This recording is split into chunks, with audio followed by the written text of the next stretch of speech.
পিচ্ছি হাসিনা লজ্জায় বাঁচিনা আমি স্লোগান দিছি। আপনারা দেখেছেন আমি বরিশাল বিশ্ববিদ্যালয়ের সামনে স্লোগান দিছি। তারাই তো বলছে ৩২ নম্বর যারা পুরাইছে তাদের ঘরবাড়ি পুরাই দেওয়া হবে, দিনের মতো পরিষ্কার তাই হয়েছে। ৩২ পুরানোর প্রথম তাদের পুরানো হয়েছে কাফির বাড়ি।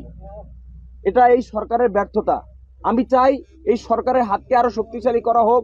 যদি সে না পারে ছাইরে দিয়া আস্তে করে বলুক দেশের মানুষ বিপ্লবী সরকার গঠন করুক। এটা তো সরকারের ব্যর্থতা। যারা পালাতক, যারা নিষিদ্ধ, তারা ক্ষমতায় তো আসতে পারে নাই। সেই অবস্থায় যদি দেশের মানুষের এভাবে, আমরা যারা ফ্রন্টে থেকে আন্দোলন করছি তাদেরকে, এবং গাজীপুরেও দেখবেন, এবং উপদেষ্টা নাহিদ ভাই, আসিফ ভাই, তাদের সচিবালয়েও তো আগুন দেওয়া হয়েছে।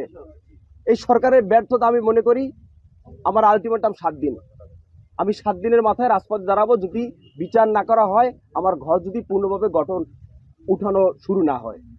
ভাই আপনি সরাসরি সন্দেহ করেন কিনা কাউকে? আমি ভাইয়া মিথ্যা কথা বলতে পারবো না। আমি কার নাম বলে কাকে বিপদে ফেলবো? আমি কাউকে এভাবে নাম বলার কোনো আমার নাই। আমি এটা তো পরিষ্কার। আমি ধানমন্ডি ৩২-এর সময় উপস্থিত ছিলাম। আমি হচ্ছে গিয়া জুলাই আগস্টে বরিশাল বিশ্ববিদ্যালয়ের সামনে ছিলাম। কারা আমার শত্রু এটা তো